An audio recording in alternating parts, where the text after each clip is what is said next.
Well, folks, welcome to one more edition of Politics and Random. Egberto Will is your host. Thank you so kind for being a part of the show.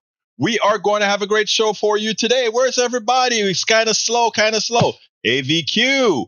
I don't think Bridge got your absent slip yesterday. Your what do you call it? Is it an absentee slip or something like that? You know, I'm just making things up. Anyway, welcome aboard, Eric Hayes. Welcome aboard, Lee Grant. Welcome aboard, Mike Cisak. Welcome aboard, Bridge MCP. Welcome aboard, Bruce Pollard, who says, I am writing something about the recycling. I hope you're going to post it onto the website, my brother. I hope so. And of course, our beautiful Yvette Avery Herod is in the house. Michael Rudnin started off the day. Michael, where were you? Everybody was worried. People were like, where is Michael? Where is Michael? Just about everybody. Take a look at the message board from yesterday. It's like, ¿Dónde está Miguel? Miguel está fallándonos. ¿Qué es lo que pasa? Anyway, glad to have you here, my brother. I trust that everybody's doing fine today. I'm going to go ahead and since it seems like seriously, I skip one show and y'all worry. Sometimes I need an away day.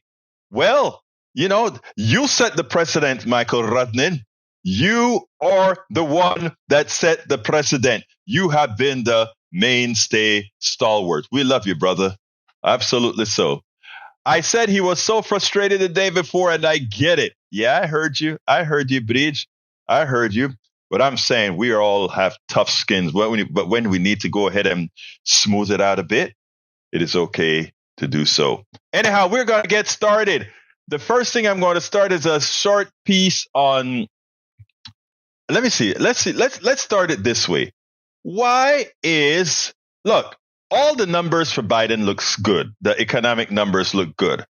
But, he continues to suffer in the polls. I want to play you this piece that talks now about people's personal sentiment, how people feel about the economy. And then I want to say a few words about it afterwards. So check this out. Then we'll take it on the other side. Today, we're learning a top super PAC for President Biden raised a whopping $208 million in 2023, according to Politico. That massive haul likely gives Biden a significant financial head start ahead of the general election. It comes as brand new data shows a massive uptick in Americans' confidence in our nation's economy. Consumer confidence now at its highest level since July of 2021, up 21.4% from this time last year. That's from the University of Michigan's Consumer Survey. NBC's Mike Memoli has the latest from the White House for us. Also with me, CNBC's Eamon Javers. Eamon, we know the Biden campaign has been banking on the economic numbers translating to how people feel. They think things have been getting better for a while, even though it doesn't show up in his poll numbers. Tell us what these latest numbers suggest. Well, look, this is a monster number on consumer sentiment, and it means that consumers are feeling great about where the economy is. It's up 60% from its all-time low. That is a big turnaround. And traditionally, in any normal political environment, an incumbent presidential campaign would be grinning ear to ear with a number like that, and they would be able to translate that into gains in the polls. All of the economic numbers right now are trending Biden's way. You've got the stock market, the S&P 500, clearing an all-time high earlier today, just a short time ago. That's good news. Gas prices are coming down, come down significantly since the summer. That's good news. The stock market, as we say, is high. The jobs report in December was a monster jobs report. All of those numbers should be the kinds of things that an incumbent president can take out onto the campaign trail and turn into poll results. If the Biden campaign can't do that over the next month or so, given the kind of numbers we're seeing here, then you would think this is going to be a year where it's not about the economy, stupid. This is going to be a year where it's about all the other things that so polarize American voters and have everyone's minds so hard and fast right now in terms of where they are politically. So this is an opportunity for the Biden campaign. We'll see if they can translate that into gains in the polls.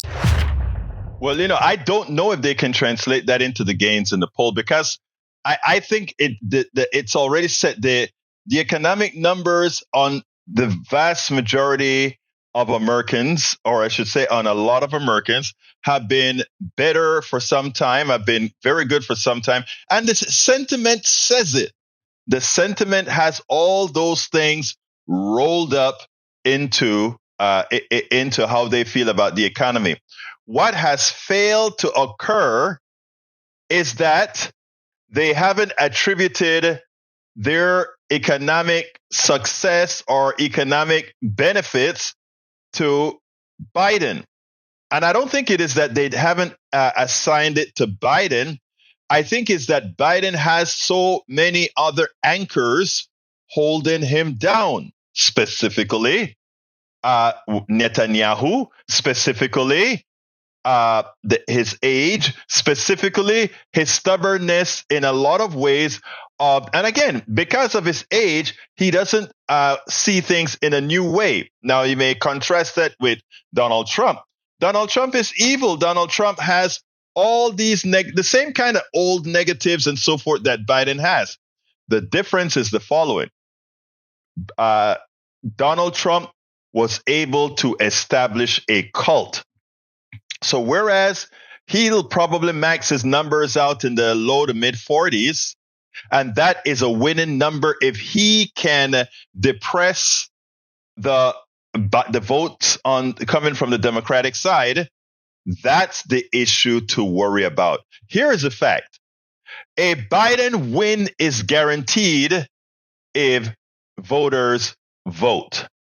But that is not what's the intent of this next election as far as the plans of the Trump administration. The idea is going to be to depress the Democratic vote. And the truth of the matter is there are a lot of things that are ripe to make the Democratic vote hold back. It's kind of silly on the part of Democrats if they allow that to occur. You know, like, oh, I don't like Biden, he's too old. Oh, Biden's Israel policy is terrible. But because I don't like his Israel policy, I will make sure my domestic policy is a detriment to my family. It doesn't make any sense, right? But again, that is the kind of things we have to fight. So sentiment is good. That's a good start. He can start by handling Netanyahu. And that's what I'm going to talk about next. He can start by handling Netanyahu. You want to get a lot of young people back in. Show some spine with Netanyahu. Check this out, and then we'll take it on the other side. It seems like Benjamin Netanyahu, Israeli prime minister, never gives up an opportunity to embarrass a democratic president or government. And in doing so, tries to make America look weak, as they are dependent on our dollars for their wars, for their genocide, if you will. And you find it disconcerting that Biden and his team would remain so diplomatic. In the eyes of the rest of the world, it makes America look like the stooge, like Netanyahu's stooge. And in that, all the wrongs done by Netanyahu are burden upon us. Take a look, listen to this, and then we'll take it on the other side. New comments from Israeli Prime Minister Benjamin Netanyahu ratcheting up tensions with the White House and raising new questions about Israel's goals after the war. Netanyahu says he made it clear to the U.S. that he is against the idea of a Palestinian state after the war, even as the Biden administration says a two-state solution is necessary. האמת הזאת אני אומר לידידינו האמריקנים, ואני גם בלבתי את הניסיון לכפות עלינו מציאות שתפגע בביטחון ישראל. ראש ממשלה בישראל צריך להיות מסוגל להגיד לא גם לטובי הידידים שלנו, להגיד לא כשצריך, ולהגיד כן שאפשר. Okay, so for those who are listening and couldn't see that, essentially he says Israel needs security control over all territory west of Jordan. And he says the idea of a two-state solution conflicts with the idea of sovereignty. And so he says, I say this to the U.S., a prime minister in Israel should be able to say no even to our best friends. That's how I drive. This is the latest in a series of disagreements between Biden and Netanyahu, and could potentially complicate future U.S. aid to Israel and complicate the idea of any kind of solution to or ending to this war. Everybody should go ahead and read about the foundation of Israel in 1948. Please do that on your own. And please remember how Rashida Tlaib they made her seem like a genocidal representative when she used the term from the river to the sea. We knew what she meant, that territory really was a territory where Palestinians, Israelis, and everybody else lived in peace in that contiguous territory. But it had no implications of genocide. It had no implication of throwing people off the land like the Nakba or anything of that sort. But then you see the maps that Israel displayed at the UN, and you listen to the rhetoric from Netanyahu right now stating that he supports and there will be no two-state solution under his threat. In other words, we will remain the occupiers of Gaza and the West Bank, and in fact, we may just get rid of it. And they're doing a good job in Gaza right now. And yes, we all know what Hamas did was terrorism. We know the murders that they commit was terrorism, 1,200. But we also know that Netanyahu was complicit in that he allowed the continued funding of Hamas. That's not conjecture or conspiracy theory. That's a proven fact. We also know that these guys have been using dumb bombs and decimating Gaza at high speed pace, killing over 25,000 innocent Palestinians. And we also know that settlers have just about given the green light to continue settling and taking away homes out there in the West Bank. And we, America, has the appearance of complicity in this. When we can't even admonish Netanyahu and Israel for claiming there will be no two-state solution and letting them know that no two-state solutions, no monies. I mean, how do you bite the hands that feed you? You know, I always circle back to this, and I'm going to leave these questions with all of you and ask you to give me answers. When Biden several decades ago said, if Israel didn't exist, we would have created it. We would have had to create it. You know, it makes you wonder a lot. What exactly did he mean by that? It is time for a change in policy towards Israel. It is definitely time to change policy in Israel. Absolutely so. Anyway, yesterday, our good friend Alex Lawson from the Social Security Works confronted representatives in the GOP-controlled House Budget Committee. And, when I saw his work, I said immediately, I called him up just before I went on air this morning, or texted him just before I went on air this morning and said, hey, man, after the show, can we do a quick interview? Because I love what you did in the House. And I want you guys to check this out, and then we'll take it on the other side. Let's go ahead and set that baby up. Here we go. Welcome to another edition of Politics Done Right. I'm Egberto Willis, your host. Today, we are honored once again to have Alex Lawson. Alex Lawson, the Executive Director of Social Security Works. Folks, as you know, well, first of all, welcome and thank you for taking this short call this morning. Alex, how are you doing this morning? Great. It's a very snowy day here in D.C., but thanks for having me. Well, it's great. I mean, you kind of weathered the weather yesterday as you kind of created some havoc in the hearing yesterday. Before we get started, folks, I want to tell you, look, Social Security remains on the attack, or the attack on Social Security remains. And we need to have people out there that are constantly watching. These hearings occur behind the scenes. Nobody knows what's going on until it happens. Many times when it's too late. We have watchdogs like Alex Lawson from the executive director of Social Security Work. So remember to keep up with these guys and remember to keep these guys funded so that, they're working on our side. Anyway, Alex, tell us a little bit about what happened yesterday at the hearings in Congress. So you're exactly right about how they're trying to go about this. You and your listeners know, but just to set the stage, Social Security works. And it's incredibly popular. It's popular. Democrats, independents, Republicans, it does not matter. Nobody wants to see benefits cut, right? Nobody. We have the polling. Far more people in this country believe in the Loch Ness Monster than want to see benefits cut.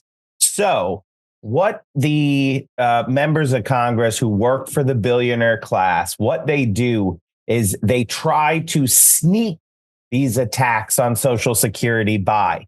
And what it is, and I won't go super deep into it, but in a normal process, as you know, when we tried to get Medicare negotiation added to Medicare, it's a Herculean task to push that entire bill through, right? You have to do it in the House and the Senate, and there's hearings and all of these opportunities for industry to get in there and block what we're trying to do. So if they're going to try to cut Social Security in that same manner, we would be able to block it, right? We'd have multiple opportunities to block it. So they know that.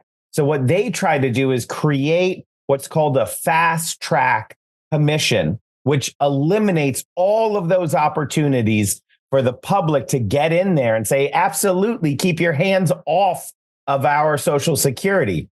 It creates a smoky back room, a legally created back room, closed door. The public has no access to what's going on in there. And then at the end of the process, it is given an up or down vote with no amendments possible. So just to sum it up, the whole point of this thing is to ensure that the American people's voices are excluded when it comes to the question of, for many people, the most important thing the most important question that could be asked, right? We're all paying into our Social Security our entire lives. It's our money. And these guys are saying, you don't get a voice on whether the politicians reach their hands into our pockets and steal our earned benefits. Because they know that if they ask the American people, we say no. But to get that smoky back room set up, they still need to use what's called regular order. That gives us these opportunities to say no. And that's what was happening yesterday. Yesterday was, it's one more than a hearing. It's called the markup. And that's where they actually vote in the committee to advance the legislation. And it's as real as it gets. So yesterday, they advanced the legislation out of committee to create this smoky back room. And what I did is I went and I brought... Hold on a second. I want to show people your video. Guys, okay. Take a look at this. This is what we must have continuously. I saw this and I immediately called up Alex about it. Check it out. Security, no death panel for Social Security. Keep your hands off Social Security. I have a petition here from over 500,000 Americans who say, keep your hands off of Social Security. We don't need a smoky back room. I would like you to listen to the American people when they say absolutely no cuts to Social Security. A vote for a commission is a vote to cut Social Security. No cuts to Social Security. No cuts to Social Security.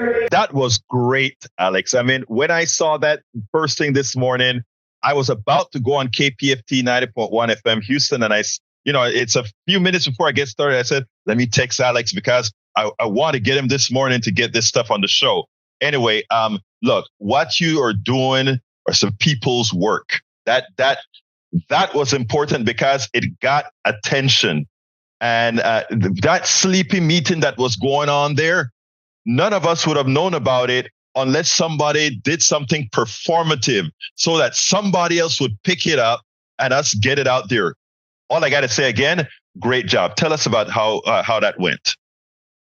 So I will say that it's important for us to raise our voices. And there's too much apathy out there that it is actually only performative. So what I did was a bit of shtick, but it was real. We brought over 500,000 petition signatures, which is real, right? Yes. That's people's voices saying, absolutely keep your hands off of Social Security. That wasn't all we did, though, right? We had letters going into all the members of that committee. We had over 100 organizations signing a letter saying absolutely no death panel for Social Security and Medicare. We had, working with our champions in Congress, Representative John Lawson from Connecticut is a tireless champion for us, for Social Security. He coordinated a letter with 116 members, Democratic members of Congress, also saying absolutely no smoky back room set up to cut Social Security. So we were hitting them from all of these angles. And the thing is, what they do, the ones who work for the billionaire class, the politicians who dance to the tune of the billionaires, they try to pretend that none of that stuff is happening. Mm-hmm. And so what my shtick was, and I fully and happily admit it was a shtick, but it was to get there physically to that markup and say, you're not going to pretend that you're not hearing from all of us. You're not going to be able to pretend that you don't know that the American people are saying hands off our Social Security. I'm going to ensure that you know, and that everyone knows you know, because it's going to be part of the proceeding, right? The record is going to show that I was there, that I held up those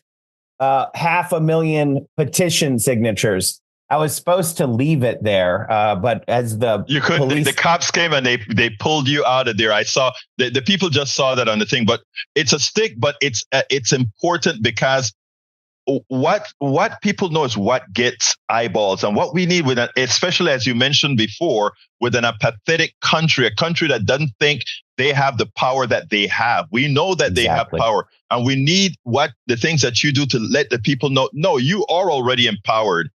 Now use it. And that's what it's all about. You're already empowered. Use it. Now, that's so important. That's so important. Absolutely. Now, here's the thing, Alex.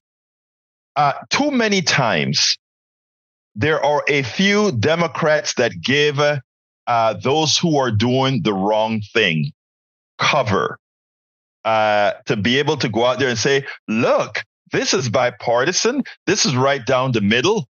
Yesterday, we had 3 Democrats who actually helped support this. Earl Blumenauer, Scott Peters, and Jim Pineda. Please tell me, why would they do that? You know, they're fringe, useless. This is not a bipartisan effort. So I'm not dodging. I'll get back to them. but I want to state the chair of the Senate Finance Committee immediately, Senator Wyden, he's not like some, super progressive senator. That is right down the middle. He's the most powerful committee chair in the Senate, blasting this closed door commission to cut Social Security. His counterpart, the ranking member on that committee, Brendan Boyle, blasting the commission, sent a letter from the dais. You have the Ways and Means Representative Richie Neal, again, not some, super left progressive. This is the chair or the ranking member of the Ways and Means Committee in the House, blasting the commission, calling it a death panel, which is true. Calling it a death panel, by the way, that wasn't me who started that. That was the White House who started it. So the point is, this is not a bipartisan effort. This is a Republican effort with a few turncoat Democrats. So you go down the list. Blumenauer, that dude's retiring. So why is he doing this? Well, probably to get a new job in the future. And you know what, Earl? Disgusting. And you're tarnished, right? I mean, from now on, just remember him as a turncoat who's stabbing the American people in the back for cash. Same with Jimmy Panetta and Scott Peters. Now, Scott Peters is a particularly nasty turncoat. His entire career has been to be a Democrat, but really the only purpose he serves is to be in there to do the bidding of the corporations and the billionaires. Remember, he is one of the pharma Dems who tried to stop Medicare negotiation. He tried to block the ability for Medicare to lower drug prices, and he made it a smaller amount of drugs. That was his job. It's just a bag of cash handed to him, and he does the bidding of the super rich. And here's the thing. There were 3 pharma Dems. We've gotten 2 of them out of Congress. I have carved it into my heart. We will not stop until every turncoat is out of Congress and we replace them with Democrats who listen to the will of the people. Both Panetta and Scott Peters, they're both California. Their districts are massively Democratic. They have no one has an excuse, but we're coming for them. We're going to replace them. But I also want to say the point of making something bipartisan is to do what we're doing right now. They want us to discuss, these fringe Democrats as if it's a bipartisan thing. It's not a bipartisan thing. It's really clear. The Republicans are trying to cut our earned benefits, our Social Security, our Medicare, and the Democrats are fighting against those efforts across the board. They're fighting against those efforts. And in fact, the vast majority of the Democrats are fighting to expand benefits and have the billionaires pay more in taxes. That's what it's all about. And so I want to make it really simple for people. There's just 2 sides. One side says we're going to get the billionaires to pay the same rate into Social Security as the vast majority of people. If we do that, we can expand benefits for everyone in this country. So the billionaires right now, the more money you make right now, the less you pay into Social Security. It's inherently unfair. We're saying get the billionaires to pay the same rate and we can actually expand benefits. On the other side are the politicians, the Republicans, who stand with the billionaires, who say they don't want to pay the same rate. In fact, they don't want to pay the same rate so hard that they want to cut our benefits. And I saw on Twitter this great picture meme that just said, never trust somebody who wants to cut Social Security benefits instead of raising billionaires' taxes. And that's what it all comes down to. It's that simple. The billionaires are cheating us. The billionaires are billionaires because they cheat the system. We all know that. The fight is to get them to pay the same rate, to play by the same rules as the rest of us. And they don't want to. They're saying, no, I want another golden yacht. Let's cut the person whose average benefit is around $1,700 a month. People who are living on $1,700 a month. The billionaires want to reach into their pockets and steal their money just so they don't have to pay their fair share. That's the ugliness that we're fighting. And look, thank you for that. That was important. And let me tell you, the reason I want to bring up those particular three is so that you can neutralize what the postcards are going to say. And I think you've done a great job in neutralizing what those postcards are going to say. A bipartisan agreement. It ain't no bipartisan agreement. Alex, great work. Anything you want to add before we close? Just if you want to be part of the fight, you can come to socialsecurityworks.org. Your voice matters. Your power matters. Never forget that your power matters. That's why they try so hard to tell you that you don't have any of it, because they're terrified. The only thing that scares the billionaires is all of our voices raised together. Alex Lawson, Executive Director of Social Security Works. Please keep up that great work, because you know what? This is what we need. Thanks so much. All right, folks, I hope you like that. Let me just tell you, right now in the chat, there are two folks that are talking utter nonsense, nothing based on facts, data, or anything, implications or whatever. Just use it as amusement, and not just amusement, but also only if they only need to be answered if it'll do a better good for somebody else who is in the chat that may believe it. But their statements are so silly. It doesn't really, no thinking person will actually think about it. Anyway, we have another interview here in Houston. Foods Not Bombs is a great organization that 4 times a week, they go out into near the library in Houston, downtown Houston, and feeds people a great vegan meal.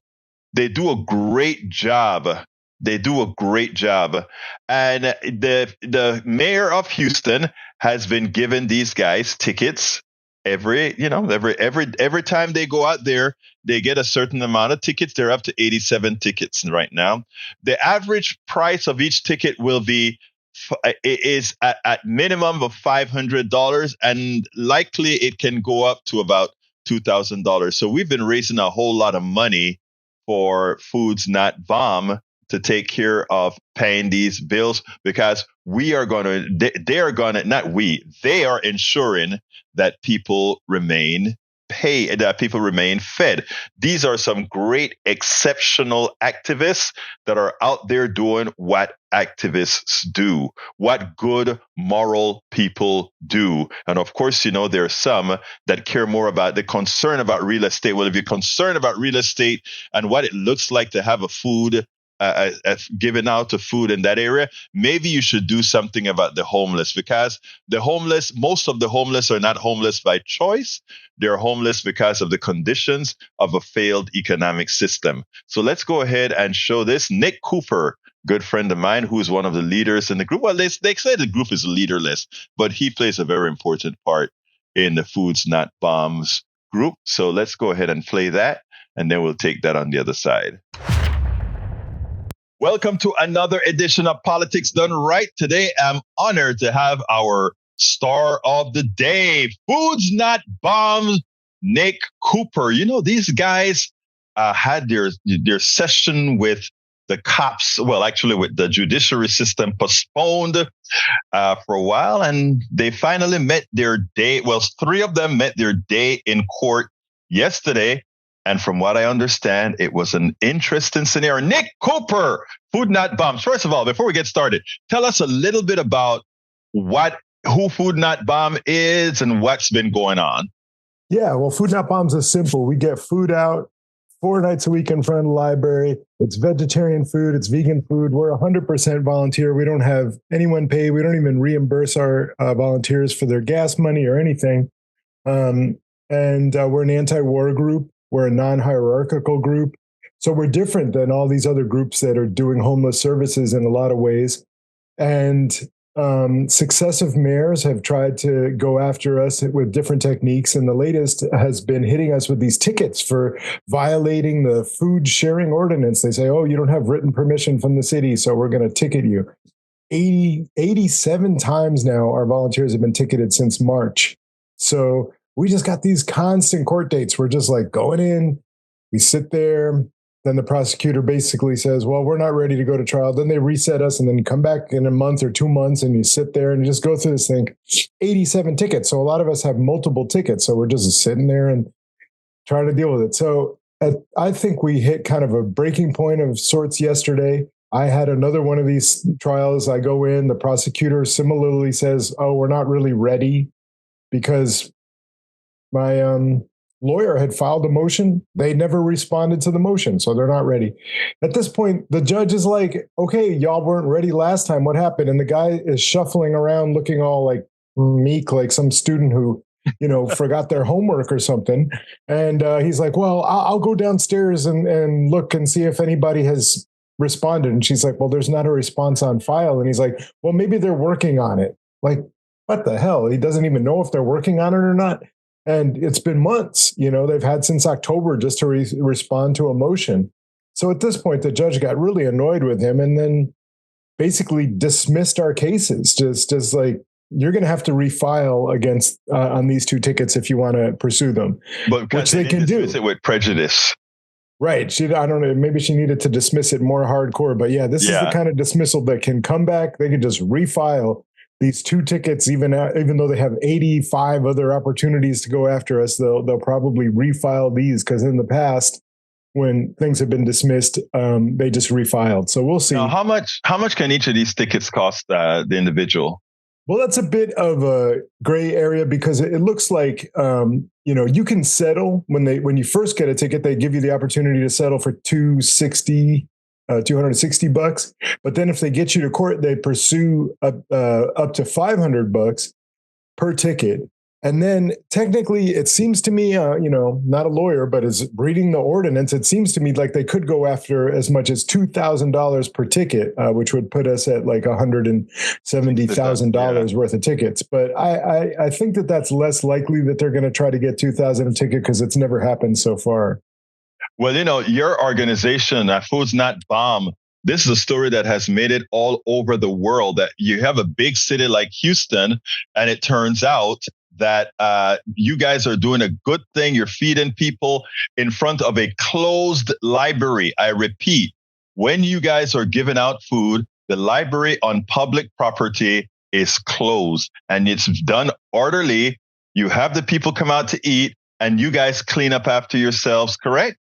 Yeah, I mean, the thing is that the city is almost looking for reasons to justify going after us because they've changed the reason, right? I mean, you might think like, oh, there's this issue, which is the trash or, having people sleeping in the area, whatever. You could have any logical issue in mind, but at some point you just have to be like, man, the city has just made up stuff, come up with so many different reasons that it's impossible to say what might be the actual motivation. Because assuming that it's like a good faith thing, like, oh, well, the trash issue or something like that, is giving politicians and corrupt officials and corrupt NGOs too much credit. I mean, it's basically like we've gotten now through discovery, Mayor Turner's emails with the library. We know what they're talking about behind the scenes. And there's emails that show that the library is like,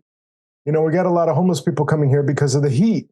Right. And then Mayor Turner's always trying to say, oh, homeless people are going to the library because Food Not Bombs is there. Nonsense. We're at the library because homeless people are already there because it's the only air-conditioned building they can go into during the summer that has bathrooms and they can hang out there. Aside from checking into a shelter, which many either can't do or don't want to do or whatever. Mm-hmm. So the idea that we're the ones who are bringing the homeless people to the library, that was just some idea in Turner's head. So, the library is saying... Let's back up a second there because I think you're a bit too kind. I think all these mayors and politicians who are trying to get you guys out of a particular spot. It probably has little to do with that and more to do with real estate. And in fact, I think you know this well. It turns out that the person who donated that area, if I recall, I don't remember the name, I'm pretty sure you know the name, wanted that place to be a place of calm for people without. Isn't that correct? Yeah. There's this old story that the news has always been interested in about how Herman or whoever it was said that, he wanted his drunk workers to be able to sleep it off in front of City Hall. And that's actually across the street from where we are by the reflecting pool or whatever. But aside from all of that, real estate doesn't want homeless people around. Library doesn't want homeless people around. Mayor Turner, his way of showing like, oh, I'm doing something to get them out of the area was to start ticketing us. Well, that hasn't worked so far. And at this point, like I mentioned, that our tickets were dismissed because the prosecutors weren't prepared. But that's just the beginning of what is going on with the city. So then another set of lawsuits, the prosecutors aren't prepared because they haven't responded to discovery requests. And then another lawsuit that went to trial yesterday was reset because out of the pool of jurors, 16 to 20 jurors that they had in the room, they couldn't even find 3 who said that they were willing to enforce the law, right? They're like, this law is a bad law. And it was a fascinating process because, we got to watch them being questioned.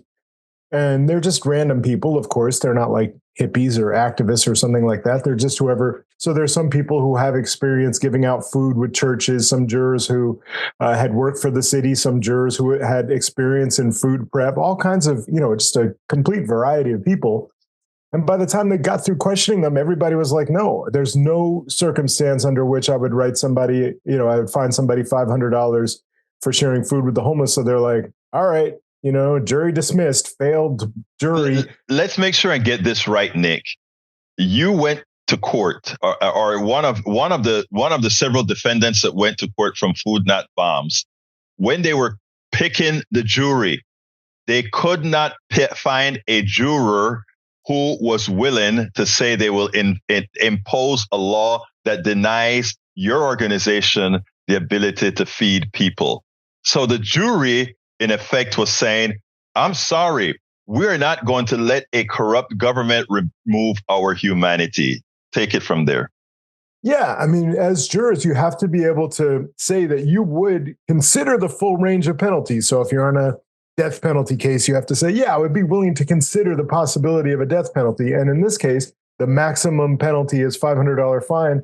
And they couldn't find 3 jurors. I think they needed 3 jurors who said, they would do that. And so, it's kind of an interesting thing about our legal system. So if you happen to have a jury pool that is so sympathetic to a defendant that they would find them not guilty, they immediately get disqualified, right? They're just like, okay, well, since you aren't open to the harshest penalty, we're going to just, start over with a new jury pool. So, if you already look so not guilty, just not even hearing the details of the case, but just in principle, then they can't even seat a jury. So that's what they did. Now, in my case, my ticket was dismissed. The city could just refile. In this other volunteer's case, her jury failed, so her case is reset, and she has to go to trial and try it with the new jury. So it just means that this going back to court and sitting there all morning process keeps going on. Now, are there laws against that? In other words, if the state can't get its act together, or the city can't get its act together, that they just have to call it? In other words, you can't be asked to take off of work and do all these things when they can't find a way to hold you accountable, right?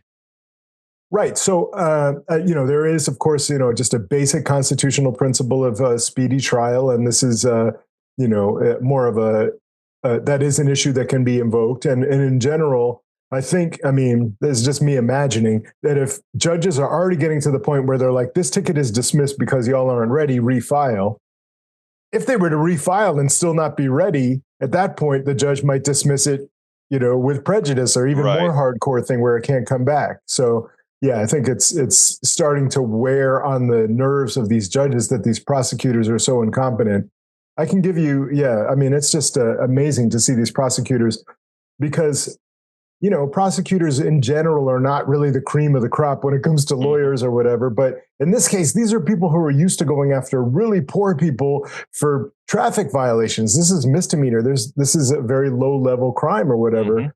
So this is not exactly the best of the best when it comes to prosecutors. So they're a little baffled in how to even respond to a motion because, you start citing a bunch of case law and they're just like, man, this is not really part of our job description. We're just used to, complicating the lives of poor people who have traffic violations.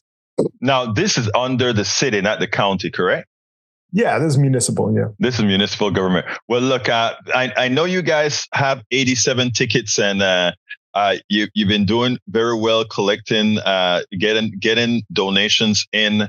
If people want to make sure that you guys are funded to take care of this, of whatever tickets, how do they do that? Yeah, so Houston Food Not Bombs is, we're on the Houston Peace and Justice Center website. So Houston Peace and Justice Center is hpjc.org/FNB. So okay. Yeah, and then you can just go to our website, HoustonFoodNotBombs.org. That'll have links as well. And man, I just have to mention before we get off, I was not there myself, but the volunteers from our organization who were on the ground during the freeze, they saved lives because the city does not have their stuff together. They had all kinds of missing roles in the system of trying to get homeless people into warming centers and get them meals. And if it wasn't for Food Not Bombs volunteers, I feel like some people would not be alive right now. Tell me a little bit about that. What did you guys do? Because we had a terrible freeze 2 days ago. What did you all do? So, our main thing is we're going to just go to our spot 4 days a week, rain or shine or whatever. So one of those days happens to be the first day of the freeze. And so we didn't know what would happen. We didn't know if anybody would show up. We were like, maybe everybody will already be in the warming centers. Sure enough, there were people who were not in the warming shelters who had shown up to get food, or people who had actually gone to a shelter and there wasn't any food for them. So they had to come out into the cold to get food in the streets. There was a woman in a wheelchair. There was all kinds of stuff going on, running people around to different warming centers. And then when we tried to give the warming center food, we're like, here, take this food. Also, they had these weird rules about it where the people in the warming shelters had to come back into the cold and stand out there, or they wouldn't even let us drop off food unless we had individual plates for all of the people or whatever. So they just made it super complicated. And, I wasn't doing anything. I was just at home during this, but just watching the text thread of the volunteers who were running around doing stuff, I was like, this is like an action adventure movie at this point, because the city does not have, all of these roles fulfilled. Well, I think that is commendable. And that is the reason we have a lot of organizations like yours doing good work. And you could teach some of those politicians a thing or two. The politicians not owned by the corporations, because it's not that they can't do it, Nick. It's that they don't want to do it, because if they start to do it, they believe that it somehow will allow this to continue. It's almost like they just want to have these people disappear, which is not a possibility. Anyway, give me a closer before we get out of here. All right, y'all. We are in the streets 4 nights a week. Come on out. We're right in front of the library, Monday, Wednesday, Friday, Sunday.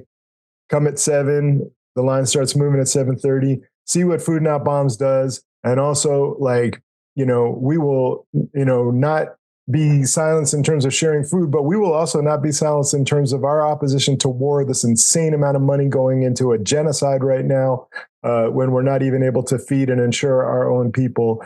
So that's what Food Not Bombs is all about. And we definitely need help from anyone in the community. And yeah, that's about it. Thank you. And Nick, you're actually a great musician. Why don't you tell folks how they can listen to some of your stuff? Yeah, check out Free Radicals. Our new album is called Y'all Need a Reminder to Be Against Genocide. It's available on Bandcamp. It'll be out on other platforms soon. We have 9 other albums out. A lot of them, we have hip hop albums, we have breakdancing music albums, we have jazz albums, all kinds of stuff. We play all the time at Notsuo and at Avant Garden. We'll be at Notsuo tonight. At 11, we'll be at the vigil for assassinated Gazan poet and English teacher Rifat Alarir tomorrow, Saturday, over in Sugarland or Pearland. I always get those confused. But But it's on your web. You have a website that people can follow you on? freerads.com, and then facebook.com/freerads, and Instagram is Free Radicals Band. The information will always be up there. Thank you so kindly, Nick, for giving us the honor of having you on. Have a great day. Thank you. You take care. We spend a lot of time deconstructing the news, trying to parse it into a form that everybody can understand. We try to find those little nitpicks where it flies above the fray, etc. If you really like these videos that we do, I want to ask a big favor. Please go ahead. Number one, subscribe to our channel. And number two, please join if you can. Thank you so kindly for watching. Keep watching. Please remember to share. We must populate the entire internet with our progressive message, a message that we know is what most Americans say that they want. So help us, please join. All right. I take the bait. Mike Cisak. I take the bait. All right. But I'm going to use your own data to show your lack of honesty in talking about the economy and supposedly Trump's economy. All right. Let's do it. Let me make sure that you can see my arrows. Yes, you can. Okay. Folks, I want you guys to see how we're going to blow his silly theory apart. The truth of the matter is, let's look at what was going on under the leadership of Brother Trump, who came in 2016. Let's take a look. Obama came in. I'm sorry that I can't get better than 10 years, because if I stretch the chart out left of this, you will see the trajectory. In fact, you know what? Let's just do it with here. 2014, Obama was in power. Biden came into power 2016. Trump came into power 2016, and he left in 2020. Okay. Let's take a look at what happens let's take a look at what happens here. Take a look at what happened to the chart. Look, the way you determine the increase is you take the slope. Let's look at Biden's slope, right? Again, Biden came in what year again? What year was the Biden's election? 2020. Let's take a look at the Biden slope, and let's take a look at the Trump slope. You know what a slope is, right? It tells you the speed of the activity. And the vertical line tells you how much. Look at the vertical line for Brother Biden, and look at the slope for that of Trump. There's no comparison. And what we're talking about is a decline that was caused by you know whom and you know what. So let's be clear here, Mr. Cisak. Learn how to read these things, both the S&P, the Dow, etc.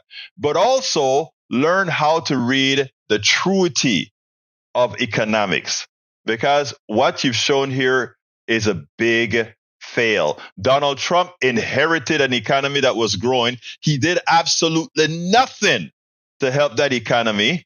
Both Obama and Biden had to do some reinflation. Let's get real and let's learn how to read these charts. You can't hide.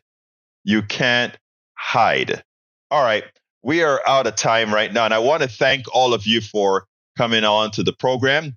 But before we close this baby out, I want to ask you to all support the program as best that you can. We are dependent on your support. We cannot do it without you. We cannot dispel the lies that feed into the minds of guys like Mike Cisak, that feed into the minds of guys like Eric Hayes. Again, they're easily convinced when they don't go into the deep dive. And that's what we try to do, not only with our radio show, not only with our media show, not only with our blogs and our books, etc. But I've covered all this stuff in my books.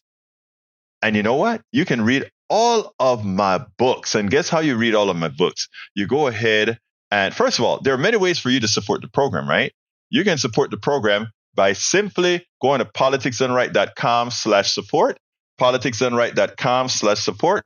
And this is how you do it. Politicsdoneright. And that has all the different ways in which you can support the program. But the best way, thank you for liking the interview, Vidij. But another way that you can support us is becoming a paid member of our free newsletter. The newsletter is at politicsdoneright.com/newsletter. Again, it is politicsdoneright.com/newsletter. Okay. And if you become a paid member, you will be able to read all our books free of charge. And not only the 5 books that I've already written, but all the subsequent books. So I want to ask you so kindly to please go to politicsdoneright.com/newsletter and become, if you're already a free member, please become, a free subscriber, please become a paid subscriber. It's like saying, I want to give Politics Done Right a coffee a month. And in doing so, I ensure that he can continue to tell the truth. He can continue to write these blogs. He can continue to put out these memes, these TikToks, Instagram. I do all of it. And if you want to find out all the different things that we do here, go to Politics Done. I need to put that in here. Let me write it here. Politics Done Right. Politics Done Right. Did I spell that right? Why am I making all these mistakes? politicsdoneright.com/linktree. Go to politicsdoneright.com/linktree. Let me see if that's the right way it's done. Yeah, go to politicsdoneright.com/linktree, and you will get a chance to see all the different places that we're at. I'm still adding the appropriate links in there, but go to politicsdoneright.linktree. But please subscribe to our newsletter, politicsdoneright.com/newsletter. Become a paid member and read all our stuff. Anyway, folks, I got to get out of here. My name is Egberto Willis. This is Politics Done Right. And you guys know how I end this, baby. I am what? Out! We spend a lot of time deconstructing the news, trying to parse it into a form that everybody can understand. We try to find those little nitpicks where it flies above the fray, etc. If you really like these videos that we do, I want to ask a big favor. Please go ahead, number 1, subscribe to our channel, and number 2, please join if you can. Thank you so kindly for watching. Keep watching. Please remember to share. We must populate the entire internet with our progressive message, a message that we know is what most Americans say that they want. So help us, please join.